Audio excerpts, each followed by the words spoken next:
Bueno, buenas tardes a todos, por lo menos en esta parte de la Argentina, en el oeste, es de tarde todavía. Yo soy Sergio Jiménez, soy médico cardiólogo de Mendoza, miembro del FAC, y quería darles la bienvenida a todos a este tercer Ateneo online de la Federación Argentina de Cardiología, organizado por la Secretaría de Comités Científicos de la FAC y el Comité de Cardiólogo Joven. Este es un Ateneo que les recuerdo que, además de ser el tercero, es el tercero que está grabado, o sea que después van a poder tener acceso a verlo, a repasar o a tener acceso a toda la discusión y a toda la puesta al día que hará al final el doctor Lorenzati. El título específico de hoy es Desenmascarando al enemigo, el desafío de la lipoproteína A en prevención cardiovascular. Eh, Como les decía, yo soy Sergio Jiménez de Mendoza, les doy la bienvenida a todos.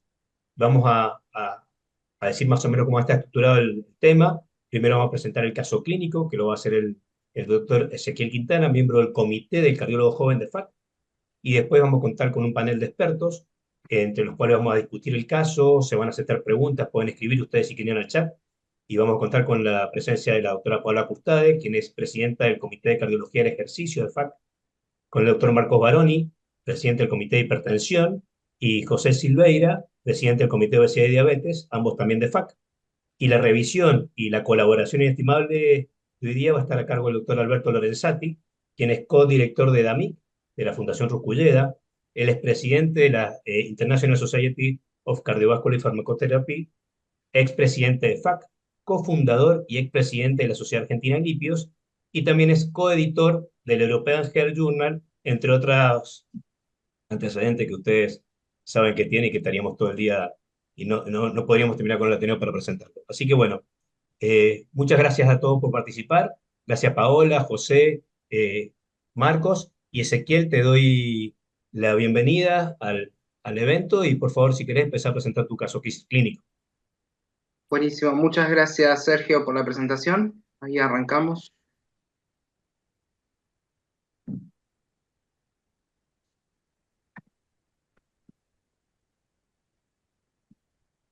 Bien, muy buenas tardes a todos. Vamos a arrancar la presentación del caso. Vamos a arrancar con un paciente, es un varón de 40 años de edad que actualmente vive en la ciudad de Buenos Aires, trabaja en atención al público en una ferretería y nos cuenta que viene a la consulta para un control, ¿sí? Él arrancó a hacer controles con cardiología el año pasado. Como factores de riesgo cardiovasculares conocidos por él, solo la obesidad, niega medicación habitual y no tiene otros antecedentes. Como actividad física, realiza una caminata de 1 hora los días sábados y como dieta y su dieta habitual suele basarse en alimentos envasados y ultraprocesados con incorporación habitual de verduras y legumbres. Le pregunto sobre su familia y reconstruyendo el familigrama vemos que tiene un padre fallecido a los 49 años por un infarto de miocardio y un hermano de 51 años con un dosaje de lipoproteína A elevado de 160 miligramos por decilitro y que tiene ateromatosis subclínica bifemoral y en la carótida derecha. Revisando el paciente para destacar, tiene una presión arterial promedio de 3 tomas de 137,72 milímetros de mercurio, sin otras alteraciones para destacar en los parámetros de los signos vitales, y además ni nada tampoco para destacar el examen físico, e importante, sin estigmas de enfermedades genéticas o inflamatorias. Le tomo los índices antropométricos en la consulta, tiene un índice de masa corporal de 31,5 kilos sobre metro cuadrado y un perímetro de cintura de 110 centímetros. En esa consulta le realizo un electrocardiograma de 12 derivaciones en la cual no tiene hallazgo patológico para destacar y además nos trae resultados de estudios que se le había indicado en la consulta del año anterior, en donde vemos un ecocardiograma transtorácico de hace un año, también sin hallazgos patológicos para destacar, una ecografía Doppler de vasos de cuello y arterial de miembros inferiores que se realizó 3 meses antes de la consulta, en donde no tenía hallazgo de ateromatosis ni otras alteraciones, y un monitoreo ambulatorio de la presión arterial también realizado hace 3 meses, en donde presentaba cifras compatibles con hipertensión arterial. También nos trae un laboratorio que se había realizado el año anterior, en donde tiene una glucemia aislada en ayunas de 112 miligramos por decilitro, una hemoglobina glicosilada de 6,2%, un lipidograma con un perfil lipídico, perdón, con un colesterol total de 230, un LDL de 140 miligramos por decilitro, un HDL de 36, un no HDL calculado de 192 miligramos por decilitro y triglicéridos de 100 miligramos por decilitro. Y también un dosaje de lipoproteína A de 70 miligramos por decilitro. El resto de la rutina, que consistía en función renal, hepatograma, un hemograma, no tenía otras alteraciones para destacar.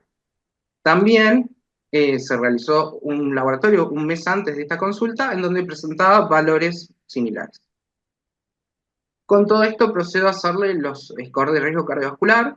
Inicio con el score de Hearts de las Américas, que está adaptado para nuestra región, para nuestro país, en la cual con los datos de esta consulta nos da un riesgo cardiovascular bajo. También aplico otros scores, como el score 2 de, europeo y el ACCBD norteamericano, en donde, en base a los valores, nos da también un score, un riesgo bajo. Y por último, aplico otro score de riesgo más, que es el LPA Clinical Guidance, que a diferencia de los demás scores de riesgo, este incorpora los antecedentes familiares y el valor de la lipoproteína A. Cargando todos estos datos, nos da una curva en la que podemos observar un riesgo hasta los 80 años de edad calculado y considera la curva azul es sin considerar la lipoproteína A y la curva roja es considerando la lipoproteína A. Como podemos ver, calculados a 10 años, ¿sí? Sin considerar la lipoproteína A, tiene valores de riesgo calculados similares a los otros scores, pero vemos cómo aumenta cuando ya se considera la lipoproteína A, ¿sí? Pasa de 3,8% a 5,7%. Y lo que nos permite ver este score es, cada 10 años, podemos ver cómo va aumentando el riesgo y cómo las curvas se van separando, ¿sí? Hasta finalmente los 80 años, ¿sí? Entonces, el paciente nos pregunta, ¿y ahora qué hago? ¿Cómo seguimos con esto? Le planteamos una serie de propuestas al paciente. Iniciamos principalmente con un aumento de la actividad física. Yo le recomiendo realizar actividad física de 1 hora de duración, al menos durante 3 días a la semana. Un plan dietario adecuado, por lo cual lo deriva a un equipo de nutrición para el que lo pueda ayudar a adecuar su dieta, y con todo eso conlleva un descenso de peso. Algo que planteaba el paciente en la consulta es también el temor que tiene por el antecedente del padre, por la enfermedad, digamos, por lo que le han descubierto al hermano, por lo cual también le propongo ir a un equipo de salud mental, no solo para acompañamiento terapéutico, sino también para que pueda generar conductas para mejorar su salud cardiovascular. Y desde el aspecto farmacológico, específicamente, como tratamiento de hipolipemia, inicio en la consulta 10 miligramos de atorvastatina en una sola toma diaria, como tratamiento farmacológico antihipertensivo, perindopril de 5 miligramos en una sola toma diaria matutina, ¿sí? Además, le doy pautas de alarma para consultar ante síntomas de origen cardiovascular. Bueno, con todo esto, luego de consultas sucesivas, principalmente como para control de la tolerancia del tratamiento antihipertensivo, les traigo a colación una de las consultas, que fue 4 meses después de la consulta inicial, en la que vemos que el paciente ha aumentado la actividad física, ¿sí? Realiza caminatas de media hora, 5 veces por semana, tiene un plan dietario que está actualmente en seguimiento por un equipo de nutrición, que además viene con descenso del peso, ¿sí? Tiene un peso actual de 86 kilos para un índice de masa corporal de 26,5. Refiere también haber ido a un equipo de salud mental, específicamente a psicología, y está conforme y está entusiasmado con ello. Además, nos trae un laboratorio que le habíamos indicado, en donde tiene una mejoría sustancial del perfil lipídico, ¿sí? Tiene un colesterol total de 170 miligramos por decilitro, un LDL de 98, ¿sí? Con un descenso de 32 miligramos por decilitro, que es un 25%, un aumento de colesterol HDL, un colesterol no HDL calculado de 125 y triglicéridos de 72. Además, tiene una glucemia en ayunas de ese laboratorio de 89 con una prueba de tolerancia oral a la glucosa, ¿sí? Que a las 2 horas se dosó de 131 miligramos por decilitro y tiene una hemoglobina glicosilada que se encuentra actualmente en descenso. En ese laboratorio también le había pedido una función renal, un ionograma, y un hepatograma que no presentaba ninguna alteración. Y para control le propuse realizar un monitoreo domiciliario de la presión arterial, explicándole cuál es la forma adecuada de tomar la presión y el paciente tiene en su casa un tensiómetro automático que nos trae los valores y tiene el registro de presión dentro de los valores deseables. Entonces, con esto, con esta información, en un principio mantengo el mismo esquema farmacológico y refuerzo todo el esquema no farmacológico que viene realizando el paciente. Entonces, como para hacer un resumen, tenemos un paciente con hipertensión arterial de diagnóstico reciente, ¿sí? Que por los valores que nos traen los controles, viene siendo, tenemos un control adecuado, ¿sí? Presenta también el laboratorio valores compatibles con prediabetes, ¿sí? Que en el último control viene mejorando esos perfiles. También el lipidograma, que inicialmente habíamos iniciado con tratamiento con estatina, viene con mejor perfil, pero algo para tener en cuenta es la lipoproteína A, ¿sí? La lipoproteína A teníamos dos laboratorios de un año antes de la primera consulta y un mes anterior a la consulta que tenía un valor de 70 miligramos por decilitro, que es elevado, pero el interrogante es qué podemos hacer con esto, ¿sí?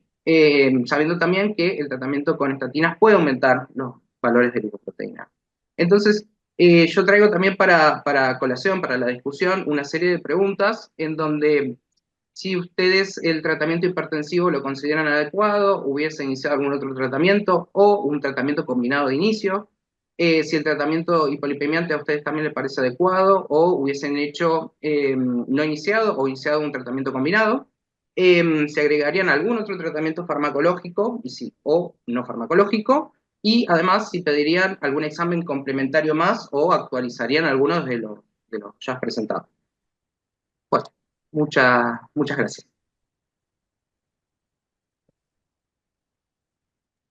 Gracias, Ezequiel. Excelente el caso. Si me permiten, una cosita, porque me imagino que del otro lado no todos son especialistas. Alberto, ¿podés en 2 minutos, en tres, para después dejarte el paso final, contarnos qué es la LPA? ¿Qué cosa debería saber una persona cuando ve este caso clínico de LPA? Después haremos toda la revisión. Bueno, tener en cuenta que la lipoproteína pequeña A la conocemos desde 1960, pero recién ahora ha crecido enormemente el interés porque estamos a las puertas de tener tratamientos efectivos y seguros que no los teníamos hasta aquí. O sea, es un factor de riesgo, eso lo sabemos, estudios genéticos epidemiológicos, pero fundamentalmente también genéticos. En estas 2 últimas décadas han relacionado la lipoproteína pequeña A con riesgo cardiovascular, de aterosclerosis y de estenosis vascular aórtica, también enfermedad vascular periférica, etcétera, etcétera. Pero saber que es una lipoproteína similar a la LDL que tiene adosada la apoproteína A, que se compone, yo después voy a mostrar una diapositiva para que sea más fácil, de unas estructuras proteicas llamadas Kringles. Hoy por hoy tenemos mucha evidencia epidemiológica, genética, de que es un factor de riesgo. No sabemos si bajarla baja el riesgo. Yo pararía ahí y después podemos continuar. Perfecto. Bien, muchas gracias. Si quieren, para ordenarnos, cada uno de su comité, le podría preguntar a Paola qué harían desde el punto de vista del ejercicio con este paciente, que siempre nos dejamos a veces para el último y tal vez sería una de las cosas, como bien hizo Ezequiel, pilares al principio, después contestarle las preguntas que también hizo él, si está bien medicado si su tratamiento hipertensivo con una droga combinación a Marcos, y José que habla de prediabetes y algo de, de la obesidad que te parecía de entrada. Pau. Bueno, Sergio, bueno, Ezequiel, te felicito por el caso. Es el caso que tenemos todos los días en el consultorio. Por supuesto que yo voy a hablar un poquito de las medidas higiénico-dietéticas. Me parece que en este caso, que es un paciente que tiene más de un factor de riesgo, sería necesario hacer una correcta prescripción del ejercicio físico, para lo cual le pediría una ergometría máxima. Si puedo tener con una ergometría con gases, bueno, fantástico, con consumo, fantástico. Si no lo tengo, una ergometría común está bien accesible, es económica sobre todo para determinar si hay algún aumento de presión arterial en el esfuerzo, porque lo vamos a mandar a hacer actividad física, para ver si hay alguna cuestión enmascarada, alguna presencia de arritmias, y si la ergometría le sale normal, por lo menos saber cuál es su capacidad pulmonar, cardiopulmonar, para prescribirle ejercicio, al igual que un fármaco, en cuanto a su frecuencia, intensidad, tipo, duración, y poderle ir haciéndolo progresivo. Vos contaste que él hacía 60 minutos los sábados de inicio y que pasó caminando 30 minutos todos los días. Este paciente mejoraría mucho sus factores de riesgo si hiciera más ejercicio, incorporando por lo menos 2 tipos de fuerza y pudiéndolo llegar a un máximo esfuerzo. Si bien las recomendaciones son entre 150 y 300 minutos semanales de ejercicio moderado, se ha visto que cuanto más intenso puede hacer el ejercicio, baja su índice de masa corporal, baja su grasa abdominal, baja su perfil lipídico, tiene más beneficios, más ejercicio. Entonces, desde el área que a mí me corresponde, para no mezclarme con los otros expertos, yo haría una adecuada prescripción, pediría una ergometría, tratando también de ver alguna otra cuestión que no podamos haber evidenciado en el examen clínico, y sí haría una correcta prescripción y una correcta progresión del ejercicio y no quedarme con salga a caminar a la plaza a un ritmo moderado, tranquilo, porque eso sabemos que no va a generar tantos cambios. Bien, muchas gracias. Marco, ¿estás de acuerdo? ¿O quería hablar de hipertensión Estoy de directamente? acuerdo. Ahora, buenas tardes, buenas noches a todos. Gracias, Ezequiel. Gracias por la presentación. Bueno, yo voy a hablar un poquitito de lo que es hipertensión para hablar cada uno de su tema. Obviamente, el paciente hay que tratarlo de manera global. Está muy linda el tratamiento combinado, ¿no? Si no, ahora vamos para aprender. Principales guías a nivel mundial y el consenso argentino también, que va a salir muy prontito, se sabe que hay que iniciar con combinaciones terapéuticas, esa es la primera indicación. Y hay excepciones, como toda guía. La excepción es de iniciar como una droga, pero aprendamos que la combinación, ¿por qué? Porque a nivel mundial y especialmente Argentina también, no se controla adecuadamente la presión arterial. De 4 pacientes hipertensos, uno solo está controlado cuando está medicado. Es un 25%, es un desastre realmente. Una de las motivos es porque no se lo trata adecuadamente. Mucho tiene que ver las condiciones de riesgo. A mayor riesgo cardiovascular, mayor difícil va a ser el control de la presión arterial, porque fisiopatológicamente se complica todo. Tenemos obesidad, tenemos diabetes, en este caso, lípidos, etcétera. Ahora, al tener estos valores de presión que reconozco que no son tan altos, y el ser un paciente joven, y como vos mostraste, si no me equivoco, mostraste el eco, creo que no vi hipertrofia ventrículo izquierdo, vos me dijiste un eco hace un año, no está tan mal idealmente. Ahora hay que discutir después, lo discutiremos con José, si es realmente de bajo riesgo lo que te dice el HART. Es otro tema. Si yo me guío de bajo riesgo, podríamos iniciar, es la única terapia que yo puedo decir, iniciemos con monodroga. Un paciente joven de bajo riesgo, ahí es una opción que podemos iniciar con monodroga como lo has indicado, que en este caso fue perindopril. Y perindopril es uno de los PRIL, está bien elegido porque tiene liberación prolongada. Recordemos que para la adherencia terapéutica, en el alapril hay que darlo cada 12 horas porque no llega a cubrir 24 horas, en cambio perindopril sí, por lo tanto es una buena elección.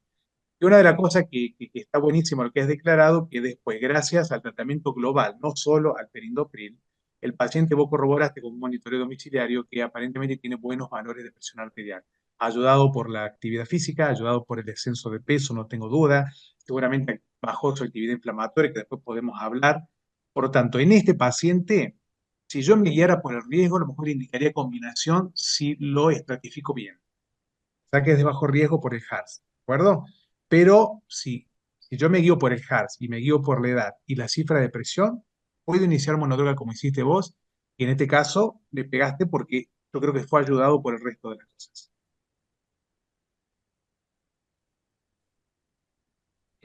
Aparte lo puede haber hecho bien, no solamente le pegó.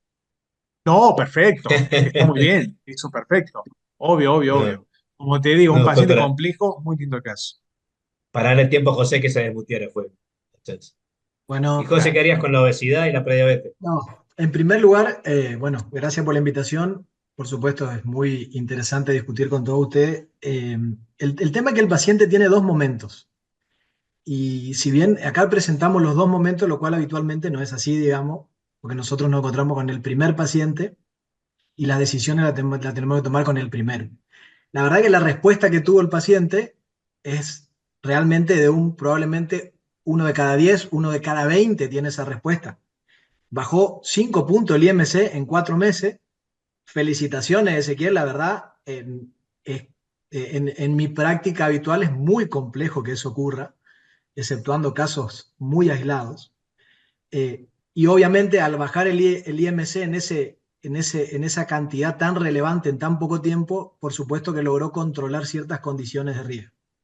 Entonces, el primer problema que tenemos tanto con diabetes y obesidad, me parece a mí, y especialmente en obesidad, él tenía un IMC de 31, es estratificar como corresponde el riesgo cardiovascular, porque es el mayor problema que tenemos, porque no existe un score claro, clásico que sirva.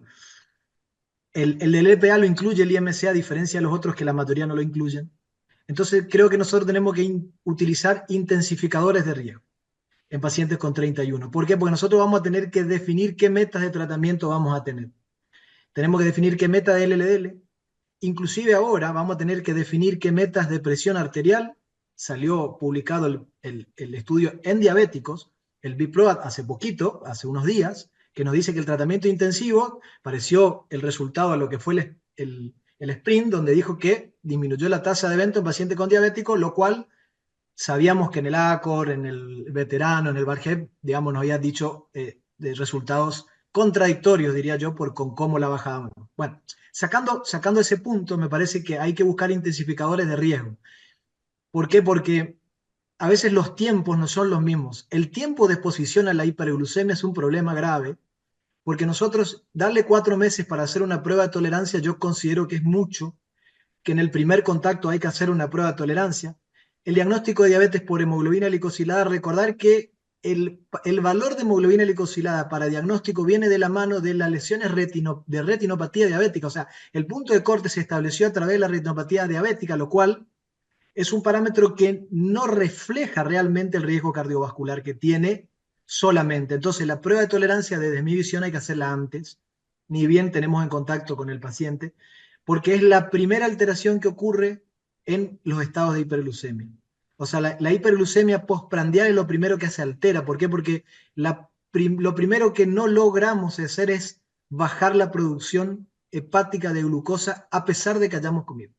Entonces, la prueba de tolerancia yo la haría antes, buscaría algunos intensificadores de riesgo, porque realmente creer que este paciente es de bajo riesgo nos va a hacer cometer errores desde porque es hipertenso, los lípidos lo podemos discutir mejor con el doctor Lorenzati, pero que el estado hiperglucémico tiene una condición continua y no dicotómica, en decir 126 es diabético y a partir de ahí cambia todo el riesgo cardiovascular y 125 ya no lo es. Entonces, buscaría algunas condiciones de riesgo diferentes.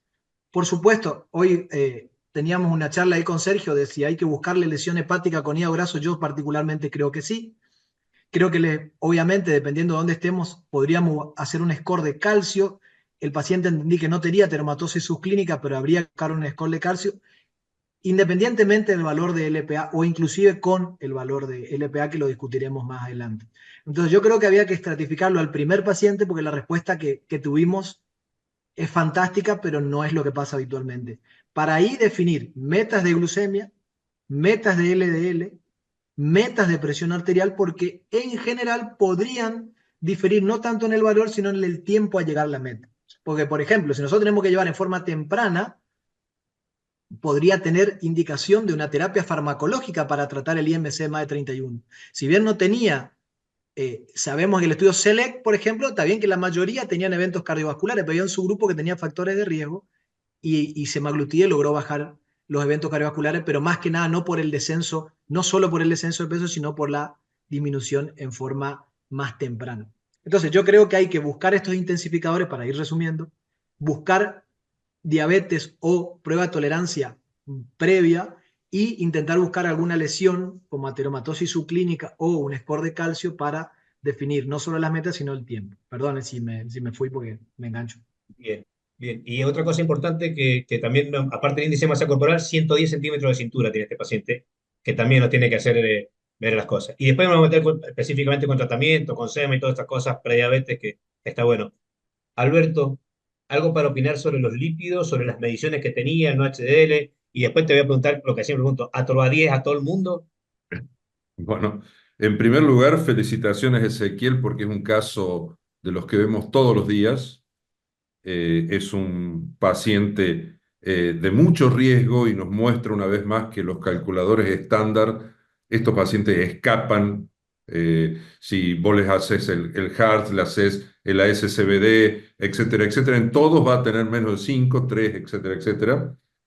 Y creo podríamos haber intentado hacerle el Prevent, que es el último que sacó la American Heart Association. Ese tiene otros parámetros muy interesantes para tener en cuenta.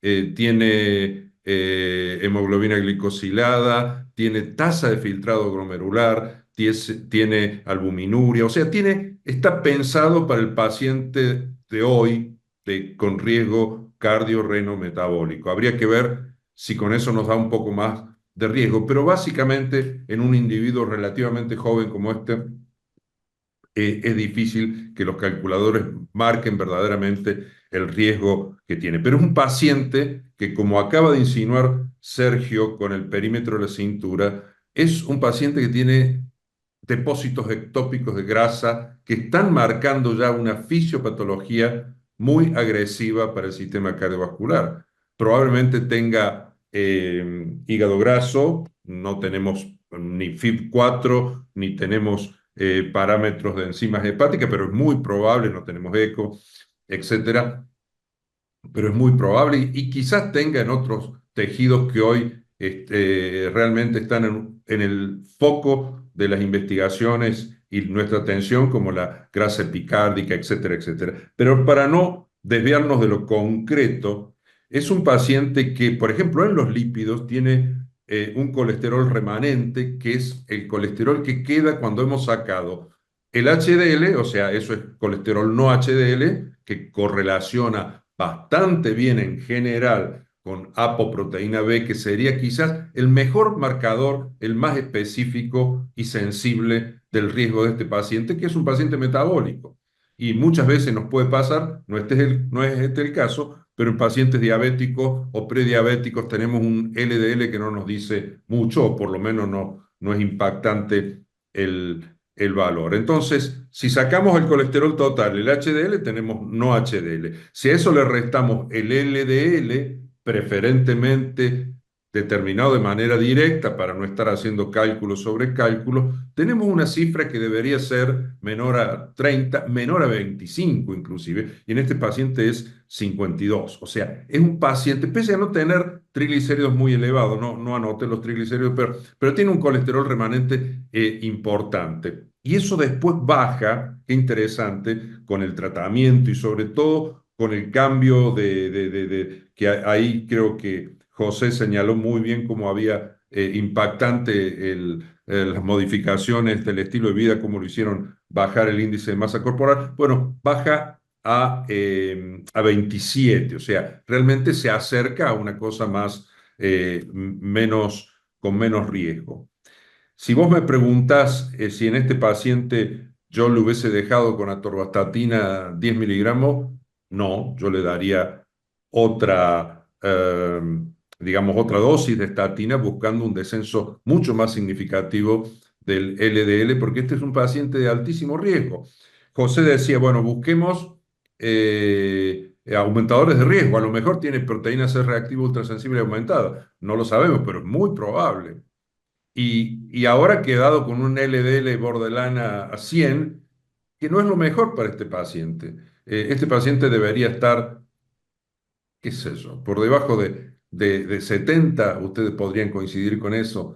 Sería lo ideal para él porque también tiene antecedentes familiares, lo cual pesa. Está bien que tiene un factor genético, que es la lipoproteína A aumentada, pero tiene clara incidencia de enfermedad cardiovascular prematura en la familia. Después, cuando hablemos de LP pequeña a, podemos ver hasta cuánto podríamos bajar el LDL, pero básicamente, digamos, mi síntesis sería que es un paciente de alto riesgo, aunque los calculadores no nos digan eso, es un paciente muy metabólico y eso implica un riesgo enorme, no solamente desde el punto de vista de que tiene su hipertensión, de que tiene un LDL que estaba alto y ahora no está tan alto, pero no sé si había un análisis de ApoB, pero seguramente la debe tener alta este paciente, que es un marcador que debemos acostumbrarnos, porque no es caro, y está hoy disponible en muchos lugares, a pedirlo porque nos muestra con claridad el riesgo de este paciente. Y si no tenemos ApoB, bueno, la no HDL también estaba alta, no lo anoté aquí, pero cuando lo vi creo que inicialmente estaba como en 190 y después creo que bajó, pero básicamente, aparte es un paciente con mucha LDL pequeña y densa. Cuando uno hace el cociente triglicéridos sobre HDL, si eso supera los 3,5, es un paciente con insulinoresistencia y mucha LDL pequeña y densa. ¿Puedo hacer Bien. un comentario, Sergio? Sí, totalmente. Una pregunta, bueno, primero, muy claro, gracias, doctor Lorenzati, muy claro. Si no es para lo que estamos escuchando, para el clínico en general. Voy a hacer la autocrítica yo, ¿no es cierto? Como si fuera un clínico.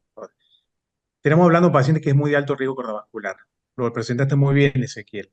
Independientemente que la idea es que los scores de riesgo, así como vos lo fundamentaste, no nos dicen todo y eso nos va a ayudar a estratificar mejor. Y eso quedó claro en todas las conversaciones.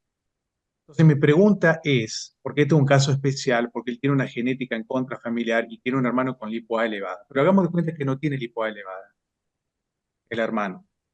Entonces mi pregunta es, y después eso lo va a contestar seguramente el doctor Lorenzati, si cambia la estrategia terapéutica en este paciente de muy alto riesgo, que quedó muy claro con todo lo que dijimos, tener esa lipo A elevada. Porque todo lo que estamos diciendo en este momento con respecto a los valores de presión arterial, valores de cortisol remanente, de cómo bajar la LDL, de cómo bajar el peso, cómo bajar la inflamación, yo necesito saber y después dar la respuesta si esa lipo A elevada me lleva a tener que ser mucho más exigente o una nueva terapéutica, que eso es lo que yo particularmente no conozco hasta el momento. Porque es simplemente para conocer. Porque también la pregunta está, y siempre ya lo sabemos, si le tenemos que hacer de por vida por lo menos una LPA a todo el mundo, que eso también lo dejaremos que después el doctor Lorenzati nos cuente eso, porque esto es una cuestión genética, netamente genética que cambia el riesgo. Ahora, mi pregunta es, en este paciente que queda muy claro lo que tenemos que hacer y en las metas que tenemos que conseguir, y lo has logrado muy bien al inicio, ¿cambia la conducta? Necesitamos conocer esa lipo A por la genética que él tiene y eso nos obliga a actuar mucho más fuerte. Eso es lo que me pregunto yo después para que me ayuden a dilucidar, porque hasta el momento seguramente no me queda claro, porque a lo mejor con lo que hablamos ahora no nombramos lipo A. Nombramos el resto y el resto nos ayuda a ser muy exigente en bajar el riesgo. Ahora, si tengo una lipo A elevada, ¿qué hago después? Eso es lo que quiero contestar, bueno, el doctor Alessandro nos va a ayudar, es un poco lo que los médicos clínicos, yo por mí, no sé qué hacer. Está bien, ya viene terapéutica avanzando en buena hora, ¿no? Pero entonces después, toda esa inflamación o ese riesgo es lo que después quiero que dejar en claro. Que si es necesario en este paciente o a todos pedir una lipo A, es una pregunta que después al final seguramente le quiero hacer al doctor Lorenzati que la vamos a hacer. Yo coincido con vos en que un poco lo estamos, supongamos, olvidémonos de la LP pequeña a, este paciente tiene un riesgo, no existe, no la dosamos, no la conocíamos, pero vos ves todo el contexto del paciente es de altísimo riesgo o de alto riesgo, aunque los calculadores por la edad nos dicen otra Totalmente. cosa. Pero muy bien, bien dijo José, bueno, busquemos aumentadores de riesgo. Perfecto. Sí, PCR sí. ultrasensible, no sé si tiene, probablemente tenga. ¿Qué más? El LDL, score de calcio. bueno, podría ser el score de calcio coronario, no lo sabemos. Si el hermano ya tiene ateromatosis, etcétera, etcétera, es muy probable que tenga. ¿Qué más? LDL cercana a 160, bueno, está en 140, pero no es normal 140. ¿Qué más? LP pequeña A aumentada, es otro aumentador de riesgo y lo tiene. O sea, en este paciente se conjuga todo lo metabólico más por lo menos 4 o 5 aumentadores de riesgo, algunos han sido mostrados, otros nosotros los imaginamos, como score de calcio, como PCR ultrasensible alta y demás. Pero a la pregunta inicial, por supuesto que tenemos que ser mucho más agresivos con los factores de riesgo tradicionales cuando un paciente tiene este cóctel al que le sumamos la LP pequeña A. ¿Puede ser un comentario? El, Sí, de la misma forma que me parece que discutimos el primer paciente, no el segundo paciente, ahora yo estaba pensando mientras hablaba Marco y el doctor Lorenzati, es la probabilidad de que este paciente logre mantener este peso sabemos que son bastante bajas, por más que haya descendido, ¿no? Entonces, y que logren mantener estos parámetros a largo plazo realmente es baja. Sabemos que va a bajar el 5%, le fue mejor, pero y que se va a mantener en el tiempo. Y eso lo mostró la mayoría de los trabajos, bajó el 5% el peso corporal y después la curva es plana, no baja más. Y mantener un paciente con 27 índice de masa corporal y con valores todavía de prediabetes o glucemia alterada en ayuno y demás, me pregunto yo si, ahora que tuvimos un éxito terapéutico no farmacológico, digamos, yo particularmente creo que hay que intensificar igual el tratamiento a pesar de que se haya logrado disminuir el LDL-80 o la glucemia a 112 o no me acuerdo. Entonces, creo que en los dos momentos del paciente la intensificación del tratamiento es independientemente del beneficio que se haya logrado, que fue bueno, porque lo más probable es que se mantenga en el periodo de tiempo e inclusive haya una reganancia dentro de los próximos meses. Sí, Pau, estás muteada. Te hago una pregunta, vos que hablaste de que modificación en el estilo de vida. La mayoría de Sí. los estudios muestran que eso se agota en el tiempo, el Daquín, todo eso demostraron que se va agotando el tiempo. ¿Cuál es tu experiencia con este paciente? ¿Qué pensás que va a pasar si lo mantenemos con esto, nada más, con ejercicio de vez en cuando, con un poco de dieta hipocalórica, que imagino que está así para perder el peso que perdió, y con las drogas que está? ¿Cuál es tu expectativa a este paciente? Se Y agota segunda por... pregunta, si Sí. existe paciente obeso metabólicamente sano según ustedes. Ah, bueno, qué tema. Por ahora metabólicamente sano, al futuro no. No Eso creo. me da pie a que yo te haga una pregunta a vos, Sergio, porque estos Sí, pacientes a mí me llegan con metformina, siempre, ¿no? Siempre me llegan con metformina. Entonces, ya vienen, yo digo, bueno, ¿cuál sería la evidencia de un paciente con riesgo cardiovascular tan alto de que esté con metformina y no poder usar otro tipo de medicación, también sumado a lo que decía José, para mantener un peso saludable y mantener y drogas demostradas que han dado beneficios cardiovasculares? Eso te la dejo para vos. Porque sí sabemos que un paciente que tiene una vida sedentaria, en este primer susto, probablemente haga todo esto que ha logrado en 4 meses casi milagrosamente, pero es muy difícil mantenerlo en el tiempo y el ejercicio es muy difícil sostenerlo en el tiempo, ¿no? Es la píldora más difícil de tragar a veces. sí. Entonces, creo que sí, creo que como hablaba José y ahora preguntándote a vos, me parece que estaría quizá intensificar un poquito por ahí con algún otro fármaco para esa supuesta prediabetes, ¿no? ¿Qué opinas vos, Sergio? Bien, bueno, espero que no haya muchos diabetólogos del otro lado, porque van a empezar a saltar todos por el chat. Este paciente no es para metformina definitivamente, por varias cosas. Eh, Primero porque no ha demostrado en el largo del tiempo, en el seguimiento de estos estudios que hablábamos recién, una mejoría en cuanto al pronóstico del paciente. Si tuviéramos que dejar algún grupo en prediabetes que se beneficia teóricamente de metformina, serían pacientes jóvenes, podría aplicar, con antecedentes de diabetes en la familia, que acá no se dijo, y que con índice de masa corporal por arriba de 35. Esos pacientes por ahí podrían llegar a andar. Pero ya teniendo drogas mucho más potentes para bajar de peso, que sí han demostrado disminuir prediabetes e incluso de diglucemia, normoglucemia, creo que yo apostaría a largo plazo en drogas que me bajen no un 5% del peso, porque acuérdense que la metformina es neutra, sino drogas que me garanticen un 10, un 15, un 20, y ahora vamos a tener drogas que hasta un 30% del peso, y el seguimiento a largo plazo, teniendo en cuenta un concepto que los cardiólogos no tenemos. La obesidad es una enfermedad crónica, lo mismo que la hipertensión, lo mismo que la diabetes. A nadie se le ocurre cuando controló, Marco, tener un paciente de alto riesgo, le bajaste la presión de 200 a 120, a la semana decís, bueno, ahora saquen los medicamentos, pues ya llegamos al objetivo. El paciente vuelve a 200. Y bueno, lo mismo con obesidad. Así que quiero desmitificar un poquito la metformina. Es buena, ¿no? A ver, es barata, pero no creo que nos ayude mucho y a veces le ponen mucha expectativa a la droga cuando tenemos cosas más potentes y bueno, sacando el tema que alguien me va a venir a salir seguramente en cuestión de coste y todas estas cosas, si es por objetivo y por demostración han demostrado más, ¿no? Es una opinión.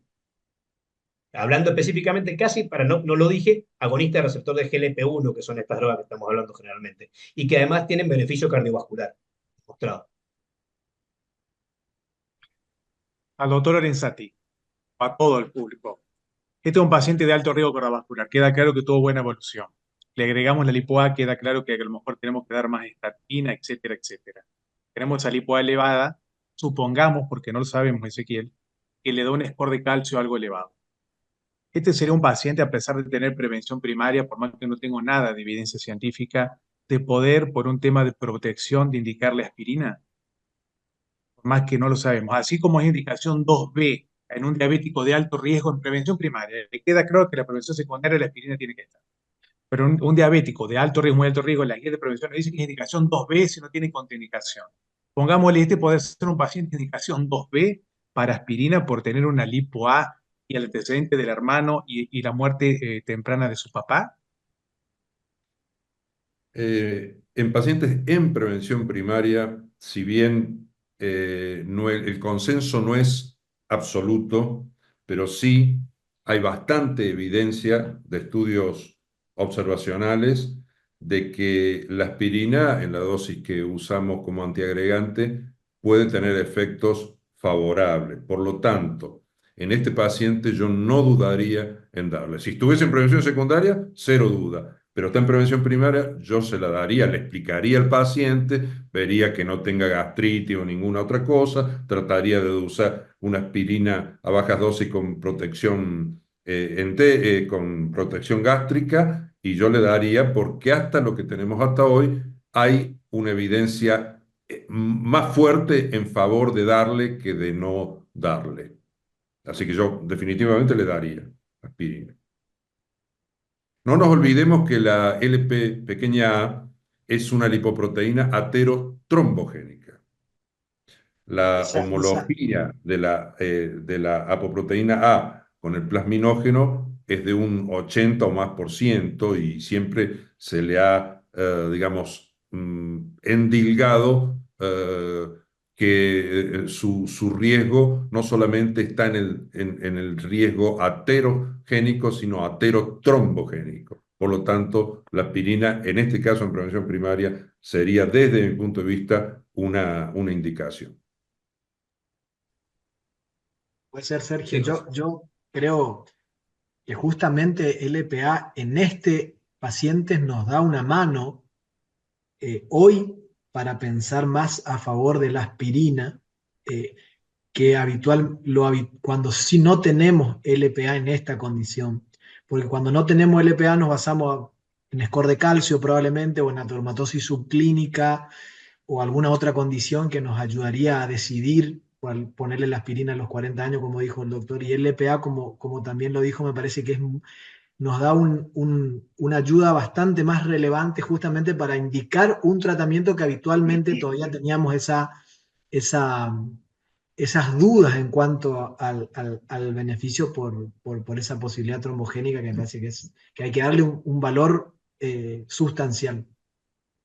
Ahora, yo les Eh, hago una pregunta. Puede ser Sergio que haga sí, una preguntita. ¿Qué pasa si este paciente, porque nos pasa en el consultorio, le hacemos ecodoppler carotidio, no hay placas, femoral, no hay placas, le decimos, bueno, vamos con el score de calcio y nos da 0?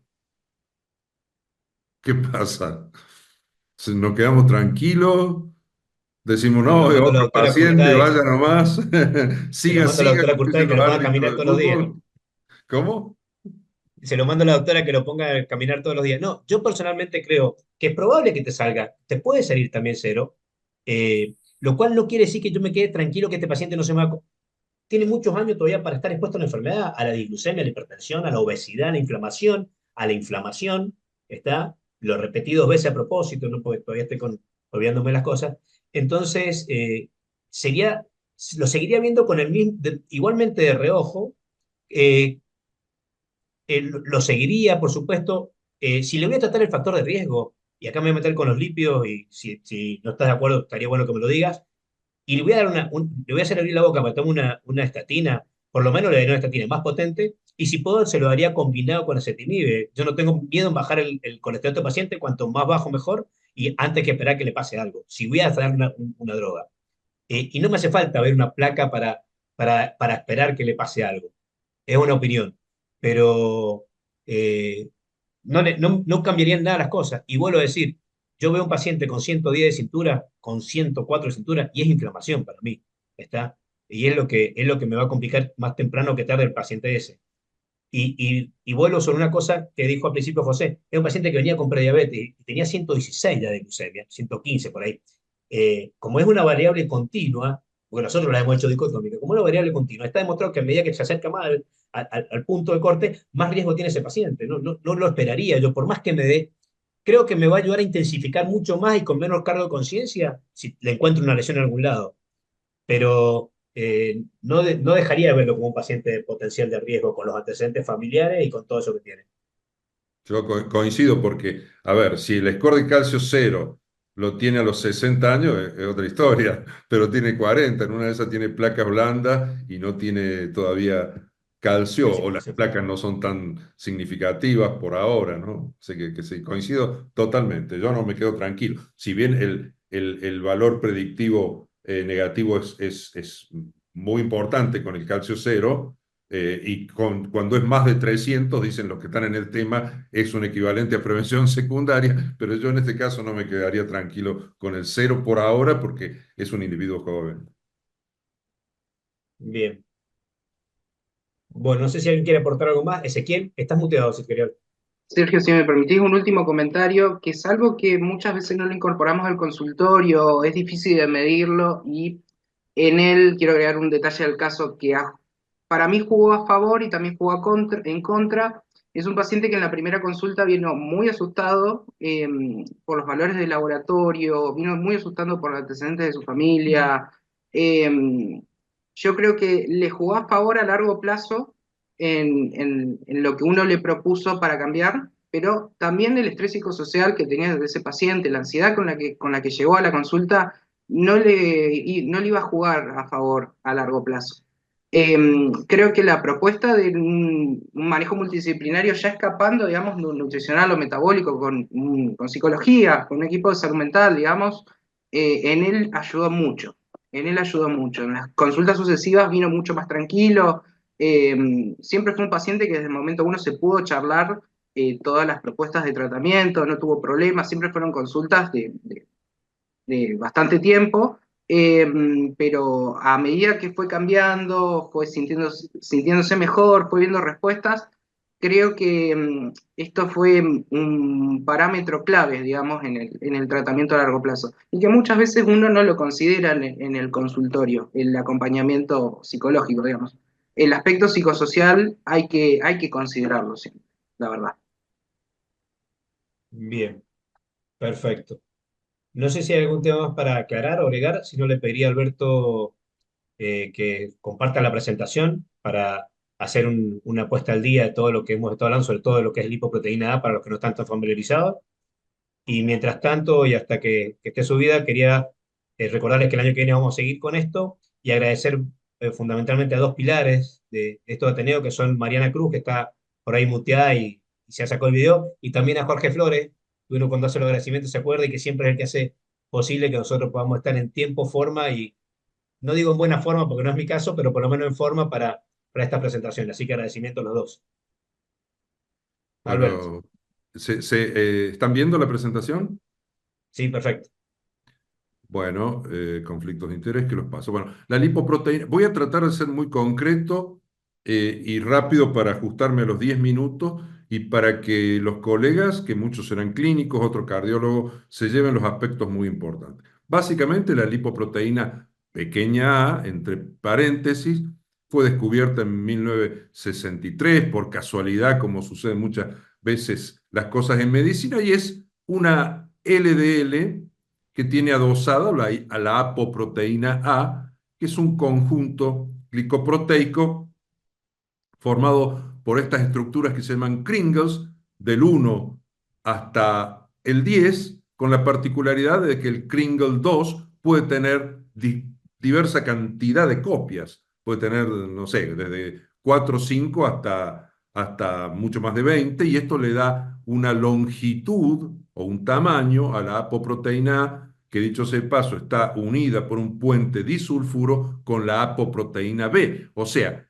la LP pequeña A tiene una LDL-like, si vale el término, partícula unida por un puente disulfuro a la propia apoproteína A pequeña, que es absolutamente polimorfa. O sea, en un mismo individuo y en distintos individuos hay un polimorfismo muy grande de esta apoproteína, en general como una especie de mnemotecnia Cuanto más larga esta apoproteína, menor concentración en sangre, la LPA, y al revés, lo opuesto. Una particularidad es el mayor transportador de fosfolípidos oxidados que tienen digamos, implican no solamente oxidación, sino inflamación. Para tener en cuenta, porque esta lipoproteína siempre se dice que es aterotrombogénica y proinflamatoria. Bueno, esa es la masa danesa que le da el nombre a los famosos Kringle, pero vamos a ir rápido. Respecto a la distribución geográfica, hay una gran variabilidad geográfica, étnica y entre individuos de una misma raza. Se dice en general que, por ejemplo, tomemos Europa como caso más simple de analizar, 1 de cada 5 individuos tendría LP pequeña A aumentada, menos en Latinoamérica, más en África, y así hay valores intermedios. Lo importante, esto se puede medir, ya vamos a ver la particularidad en miligramos por decilitro, en el eje horizontal abajo, o en nanomoles por litro. Si tomamos Latinoamérica, nosotros estaríamos con una media más o menos de 13 a 15, 16 miligramos por decilitro de lipoproteína A. ¿Por qué decimos que es un factor de riesgo independiente, causal y genético para enfermedad cardiovascular? Porque metaanálisis de distintos estudios observacionales de randomización mendeliana y de asociación del genoma completo nos muestran que a medida que aumentan los valores de LP pequeña a, aumenta el riesgo. Esto es lo que tenemos hasta aquí, estudios observacionales, estudios genéticos. ¿Qué nos falta? Demostrar que bajando los niveles de LP pequeña a disminuye o baja el riesgo. Eso no está demostrado todavía. Y conocemos mucho más de la fisiopatología que de la fisiología, porque si nosotros le preguntamos a muchos colegas hoy que se ha puesto de moda la LPA, ¿y qué hace la LPA? Bueno, podemos nombrar 20 cosas negativas, pero ¿y cuál es la función? ¿Para qué está en el organismo? Realmente eso no se conoce en profundidad. Los niveles altos están ligados a enfermedad cardiovascular aterosclerótica y enfermedad valvular aórtica calcificada, y sus valores están genéticamente determinados en un 80 a 90%. Y por lo tanto, en general, salvo en los primeros años de la vida, después tiende a estabilizarse y no modificarse, salvo una hepatopatía, enfermedad renal, pero la dieta, el ejercicio, esa píldora tan difícil de tomar que dijo Paola, me encantó lo que dijo Paola, no modifican la LP pequeña a, y hay que considerarla un factor de riesgo independiente para riesgo residual. Particularidades de la medición. Esto es un problema que no tiene todavía una solución definitiva. Hay dos métodos, el que mide masa y que se expresa en miligramos por decilitro, a la izquierda, tiene la particularidad que ustedes ven, al haber un variable tamaño de la ApoA, puede variar los niveles. Esto no está bien calibrado ni tiene trazabilidad, como dicen los bioquímicos. Hacia la derecha vemos el otro método que nos permite medir la cantidad de partículas, y esto es independiente de la masa, y por lo tanto la expresión de esto, que es en nanomoles por litro, es el método preferido. En los estudios de investigación se está usando fundamentalmente en nanomol por litro, y este sí tiene calibradores aceptados por la OMS y la Federación Internacional de Química Clínica. Decíamos que conocemos de lo que hace lo negativo, es protrombótica, sí, proinflamatoria, proaterogénica, con posibilidades de influir en distintos, no solamente infarto de miocardio, accidente isquémico vascular, enfermedad valvular periférica, etcétera, etcétera. De nuevo, la función precisa para qué está en el organismo no es del todo conocida. Pero es importante, y este año, estos son trabajos muy actuales, utilizando datos genéticos, se ha podido ver que una partícula, tomando partícula por partícula, de LP pequeña a tiene mucho más riesgo, casi 7 veces el riesgo de una LDL. Si las ponemos cabeza a cabeza, 7 veces más riesgo una partícula de LP pequeña a que una partícula de LDL. Ahora bien, acabamos de decir que tomadas individualmente, bueno, la LPA es más proinflamatoria, más densa, antifibrinolítica, y es lo que decíamos antes. La LDL nativa, no modificada, no es tan inflamatoria, es, si quieren ustedes, más benigna, muy, muy, muy entre comillas. Pero el tema es el siguiente: si nosotros comparamos el total de partículas, la ApoB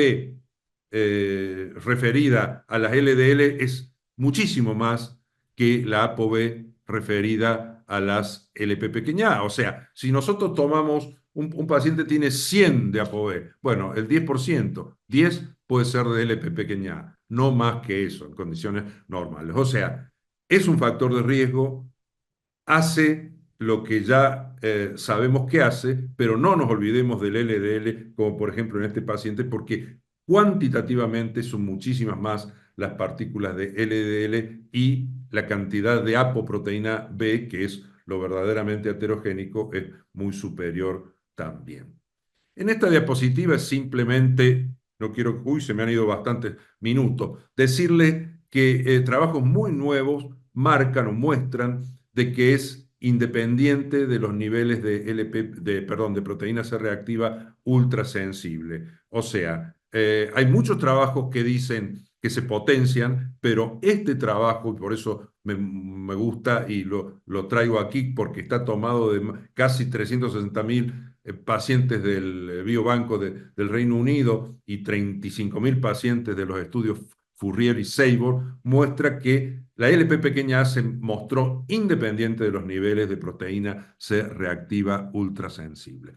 ¿Y por qué la medimos? Bueno, ya tenemos guías y consensos que nos dicen de que hay que medirla por lo menos una vez en la vida, y ni que hablar de los pacientes que tienen enfermedad cardiovascular prematura o los pacientes que son resistentes al tratamiento hipolipemiante, aquellos que tienen hipercolesterolemia familiar, etcétera, etcétera. Yo les dije que el costo, en algún momento dije que el costo no es muy significativo hoy, pero saber que pese a estas diferencias entre miligramos por decilitro y nanomol por litro, todas las pruebas sirven para detectar niveles muy elevados. Puede haber discordancia, puede que con miligramos por decilitro tengamos unos niveles a lo mejor muy altos que no reflejan la realidad o muy bajos que no reflejan la realidad, pero en general si está alto con los dos tipos de métodos. Por lo tanto, si su laboratorista la mide en miligramos por decilitro, es lo único que tiene a mano, bueno, no significa que no la tengamos que hacer. Ahora vamos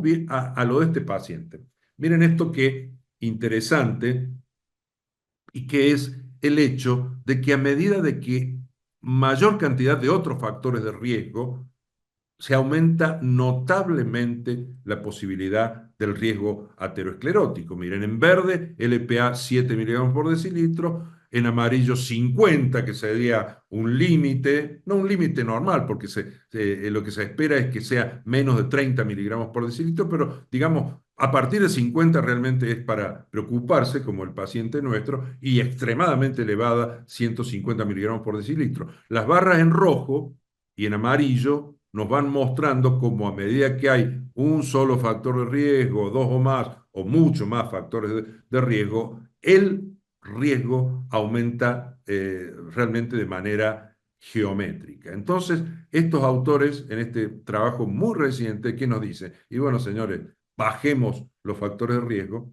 porque de esa forma vamos a minimizar el riesgo que le podamos atribuir a la LP pequeña a. Y a mí me alegró mucho cuando Ezequiel mostró esta página, LPA Guidance. A mí me dio un poco más, porque yo más o menos lo hice mientras hablábamos. Este paciente que tiene 70 en miligramos por decilitro, bueno, tiene un riesgo para cuando tengo 80 años de casi un 50%, y un riesgo atribuible al agregado de la LP pequeña a de un 60%. Ahora, esta página tiene una particularidad cuando uno sigue avanzando, creo que está más abajo en la página, que nos muestra qué pasa si nosotros modificamos el LDL y modificamos la tensión. Miren, en rojo el riesgo con la LP pequeña a incluida. En azul el riesgo si no sabemos o no tenemos la LP pequeña a.